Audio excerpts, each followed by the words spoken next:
Fala galerinha, tudo bem? Prof. Edu Zenon aqui e tamo aí, né, nessa agitação. Já foi Enem, já foi Famerp, ainda falta a segunda fase de Unesp, falta de FUVEST, mas se você tá acompanhando a gente aí nas redes sociais, sabe que terça-feira teve um videozinho massa, maroto, pra gente dar algumas dicas importantes na hora de escrever a redação da FUVEST. E eu sei que vocês curtem pra caramba um React, né? Então vamos mudar o estilo aqui da onda e vamos pensar no react de uma redação da FUVEST. Por que eu tô falando disso? Tem um vídeo aí que tá bombando, que a professora sensacional Cris Miura e Gisele Santana, essas professoras do meu coração, fizeram, já faz aí 2 anos, se não me engano, fazendo um react de outra professora maravilhosa, que é a Gabi. Aliás, quer seguir a Gabi, o ego virtual da Gabi. A Gabi traz um conteúdo incrível para vocês que estão se preparando para a FUVEST, para a Unesp, Enem, para tantos outros vestibulares, ITA. Ela é sensacional, já produziu material didático, tem um cursinho e é uma das pessoas que me inspiram e que me fazem ter muito orgulho de ser professor de redação, junto com uma galera aí, junto com a Cris, junto com a Gi e tantas outras pessoas que eu conheço. Mas vamos ao que interessa e vamos falar um pouquinho aí de redação da FUVEST. Mas espera lá, não precisa da gente ficar com esse pânico todo na hora de fazer redação da FUVEST não, galera. E a gente vai ver uma redação do ano passado, que aliás, ela tá num site www.manualdovestibulando.com.br, que aliás foi indicação da Gabi. A Gabi falou desse site nos stories dela. São alunos na USP que já estão cursando e que mostraram e publicaram as redações deles, né, no próprio site. Porque às vezes é difícil a gente encontrar a redação da FUVEST que tirou boa nota para a gente se inspirar. E lá nesse site tem redações, não apenas redações que tiraram nota máxima, mas redações que tiraram 48, 47, 46, mais ou menos. Tem redações do Enem do ano passado também, então é um portal muito massa para que vocês possam estudar em conjunto. Bom, vamos falar então da redação e esse material, junto com o material da aula que a gente fez na terça-feira, com algumas dicas aí marotas, vão estar disponível para vocês no fim dessa jornada FUVEST. Vocês vão poder baixar esse e-book, vão poder estudar com esse material, compartilhar com a galera, porque o momento é de a gente se apoiar e aqui na Pontui a gente tem muito orgulho também, acredita muito na democratização do ensino, por isso que a gente vai sempre, constantemente ao longo do ano, trazer esses conteúdos muito legais para vocês e que possam ser utilizados aí como estudo e para o sucesso de vocês, até porque o sucesso de vocês é o nosso sucesso. Bora lá, eu vou virar aqui porque eu tô com a redação aqui, vou ler partes, né, do texto, introdução, desenvolvimento e conclusão e vou trazer alguns comentários para a gente colocar. A Amanda vai subir aqui a redação para vocês acompanharem comigo. Bora lá? Primeira coisa, vamos lembrar qual foi o tema da redação da FUVEST no ano passado. E o tema foi o papel da ciência no mundo contemporâneo. Bom, vamos lá. Já é um tema que permite que a gente fale sobre várias perspectivas diferentes. Eu posso pensar, por exemplo, vou falar de uma redação de uma aluna minha que também tirou nota máxima, não é a que a gente vai ler aqui hoje. Ela falou que o papel da ciência era principalmente 2. Um dos principais papéis da ciência é garantir maior qualidade de vida para as pessoas, e o outro papel da ciência fundamental é o de mostrar para aquelas pessoas que não acreditam em ciência, quem diz aí que a Terra é plana, quem não acredita em vacina, o papel da ciência também é o de mostrar para as pessoas que descredibilizam a ciência sobre o quanto ela é importante e o quanto ela ajuda as pessoas. Então foi uma linha de raciocínio. A gente vai ver que nesse texto aqui a gente tem uma pegada muito diferente. Bora lá ver? Primeira coisa que essa redação começa com um título massa, olha só. O poder do conhecimento. Então o conhecimento ele tem um grande poder. Mas será que esse poder é utilizado para o bem ou ele é utilizado para o mal na sociedade em que a gente está inserido? Vamos ver aí como que essa redação vai explorar as ideias. Bom, primeiro parágrafo, ele é grande, né? Começa assim.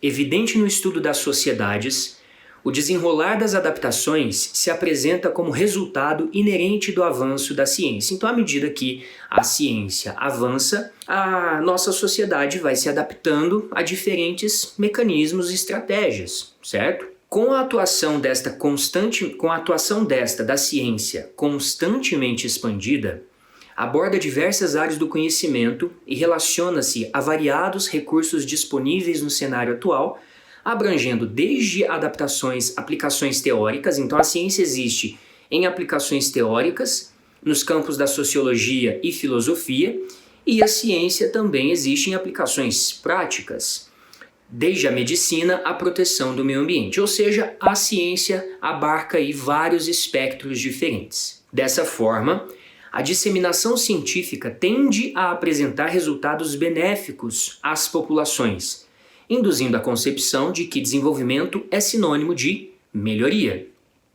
tanto em questão individual como coletiva. Então, a disseminação da ciência, ela tende, é importante a gente avaliar esse tende, né? Ela está ligada ou ela tende a apresentar resultados benéficos, induzindo a concepção de que o desenvolvimento é sinônimo de melhoria, tanto em questão individual como coletiva. Esse tende a e esse induzindo já está dando um pé atrás, induz as pessoas a acreditarem nisso, mas será que é isso mesmo? E por que faz muito sentido essas palavras e a gente percebe que vai haver ali uma contraposição? Justamente pelo fato de que o último período começa com uma conjunção adversativa. Contudo, então apesar de a ciência induzir, né, a concepção de que desenvolvimento é sinônimo de melhoria, tanto em questão individual como coletiva, contudo, apesar de presente em inúmeros âmbitos, a ciência atualmente é utilizada para reforçar disparidades socioeconômicas, mostrando-se como um mecanismo de controle social. Então, na verdade, a ciência ela tem sido utilizada, embora a ciência tenha um papel aí de melhorar, né, e ela existe em várias áreas teóricas ou práticas como medicina, ela tem sido utilizada para reforçar disparidades socioeconômicas, mostrando-se como um mecanismo de controle social. Então, o papel que a ciência tem exercido no mundo contemporâneo é um papel muito mais de controle social do que de outras questões. Então, é muito interessante ver aí, né, como que essa introdução ela vai apresentar a diversidade de atuação da ciência para finalizar a introdução com a afirmação aí de que essa disseminação tende a apresentar resultados benéficos, mas que atualmente é usada para reforçar diferenças socioeconômicas. Então, a criticidade desse texto está presente em uma introdução muito clara. Então, a gente vai analisar agora se na argumentação esse texto vai sustentar essa ideia de uma ciência que tem exercido um papel muito mais de controle social e de reforço das desigualdades do que outra coisa.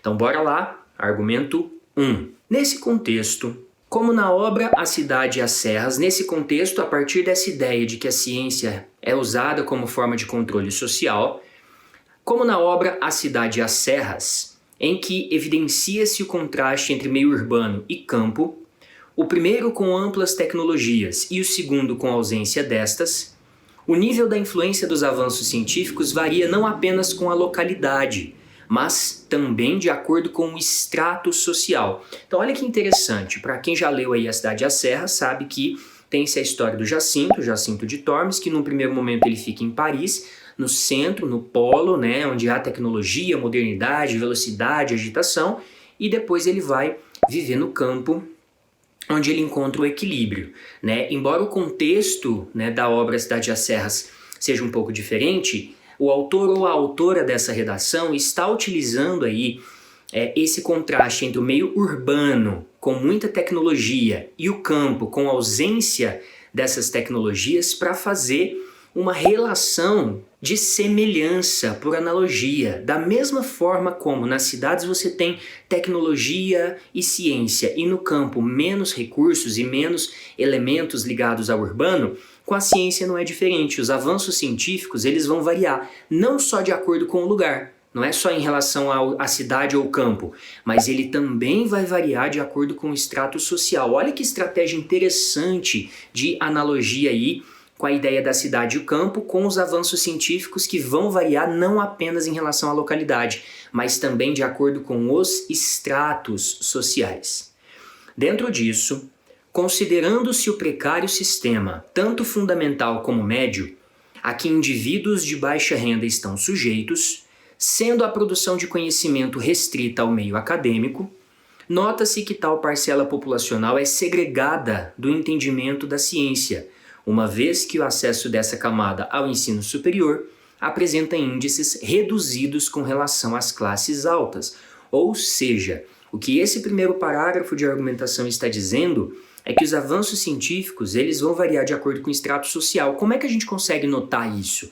Isso é perceptível na medida em que um sistema de ensino precário, ao qual a maior parte dos indivíduos de baixa renda estão sujeitos, né, acaba limitando ou restringindo esse grupo ao acesso à ciência e ao conhecimento. Ou seja, então esse grupo acaba se tornando segregado do entendimento da ciência, já que o acesso dessa camada, menos privilegiada ao ensino superior, apresenta índices reduzidos com relação às classes altas. Então a desigualdade social vai fazer com que o acesso à ciência, o entendimento da ciência e evidentemente dos benefícios dela se restrinja a uma camada mais privilegiada economicamente. Olha que parágrafo massa e que recurso interessante que é o da analogia, né? Que é essa ideia do livro e da ideia da cidade e a serra, o quanto o avanço científico também ele está ligado não apenas à localidade, mas ele também está ligado ao extrato social. E aí o texto vai trazer uma consequência disso. Qual é o efeito? Qual é a consequência de um grupo majoritário, menos privilegiado economicamente, que não tem acesso à ciência ou que acaba sendo segregado dessa participação científica? Consequentemente, a compreensão e a produção científica é concentrada nos estratos abastados, de modo que grande fração da população detém rasa interação com esses processos. Desse modo, a ciência não é enxergada como parte do cotidiano ou mesmo como essencial às assistências fornecidas aos cidadãos, distanciando-se da associação de tecnologia e qualidade de vida como frutos dela. Então, muitas pessoas não veem o quanto a ciência está diretamente ligada à qualidade de vida, à melhoria da saúde das pessoas, da qualidade de vida numa perspectiva ampla. Com isso, constata-se a instauração da ignorância no consciente coletivo, de maneira a favorecer a manutenção das estruturas de poder. O texto não terminou lá na introdução, falando na tese, né, que a ciência é utilizada para reforçar disparidades socioeconômicas, mostrando-se como um mecanismo de controle social. Então o texto volta nessa consequência, né? Então instaura-se a ignorância no consciente coletivo de maneira a favorecer a manutenção de estruturas de poder com o benefício de poucos em detrimento da segregação de muitos. Então o texto ele está desenvolvendo as ideias que já tinham sido apresentadas na introdução, certo? Então a gente tem um processo que causa essa segregação, que é uma disparidade de ensino em que pessoas com menores recursos econômicos ou que vivem na periferia têm menos chance de adentrar a esse universo acadêmico e de estudo científico, e o efeito disso é essa disparidade e é o fato de uma rasa interação da maioria com os processos científicos, certo? É claro que poderíamos até pensar em efeitos disso, né? A maior parte das pessoas que sofre com problemas de saúde, que enfrenta uma série de processos aí relacionados à falta da oferta, né, de saneamento básico, de saúde, educação de qualidade, são as pessoas que tiveram menos acesso à formação acadêmica, né? Então tá tudo interligado aí, é um parágrafo muito interessante. E por fim a gente tem uma conclusão que, se você olhar aí, ela é menor do que os outros parágrafos, é menor do que a introdução, desenvolvimento 1 e 2. Isso é um problema? Não, não é um problema. O que a gente busca na redação da FUVEST é que você tenha aquele chamado texto circuito, certo? Ou seja, a gente está buscando um texto em que as ideias elas todas estão conectadas, e quando eu termino de ler a redação eu entendo exatamente por que você começou daquela forma, desenvolveu aqueles argumentos, certo? Então veja, sendo assim, mesmo essencial, a ciência é capaz de ser empregada em sistemas de privilégio, agravando situações de desigualdade. Nesse aspecto, enquanto a educação pública for precarizada, olha que interessante, nesse aspecto, enquanto a educação pública for precarizada, a disseminação científica não será plena. Portanto, sem bases igualitárias de conhecimento, ela permanecerá como uma ferramenta de poder. Podemos até dizer que isso é uma pequena sugestão, porque o texto está dizendo que apenas quando houver bases igualitárias de conhecimento, a ciência deixará de ser usada como uma ferramenta de poder, certo? E a gente está vendo aí a luta, a corrida pela vacinação, e a gente sabe que os estados mais ricos vão ser vacinados primeiro, em detrimento das regiões mais pobres. Então existe todo um processo interligado entre educação, ciência, qualidade de vida, uso da ciência como ferramentas de poder. Veja que é um texto que, se a gente for avaliar em contextos de repertório, o repertório prático e objetivo que aparece aqui é a analogia no segundo parágrafo com a cidade e as serras, certo? Então não é uma redação que ficou preocupada em colocar muitos repertórios. Vou voltar no vídeo que a Cris e a Gi fizeram, analisando uma redação que a Gabi escreveu, para a gente entender um pouco que a construção de uma redação ela é bastante eclética e diversificada. Comecei falando de uma aluna minha que, sobre esse mesmo tema, o papel da ciência no mundo contemporâneo, falou que o papel da ciência eram essencialmente dois: garantir a qualidade de vida e mostrar para as pessoas que descredibilizavam a ciência ou que descredibilizam a ciência o quanto ela é importante. Então é um texto bacana para vocês lerem, apenas para olharem aí a construção temática, orientação. Escrever redação para a FUVEST não é aquele bicho de 7 cabeças que a gente pensa, pelo contrário, dá para fazer uma ótima redação, desde que você respire, mentalize antes, leia o tema, entenda sobre o que é que você precisa de escrever, monte o seu projeto de texto, organize as ideias, menos quantidade e mais qualidade, que você vai arrebentar na redação, ok? Conta pra gente depois aí se esse conteúdo te ajudou a pensar na redação da FUVEST de forma diferente. Quando a prova acontecer, lá na frente a gente vai voltar aqui para discutir o tema, para discutir a proposta, possibilidades. Então acompanhe as nossas redes sociais, vamos sempre produzir conteúdos aí muito legais para vocês estudarem. 2021 tá só começando, vai ser um sucesso e tamo junto. Um beijo para vocês, até o próximo vídeo, tchau, tchau!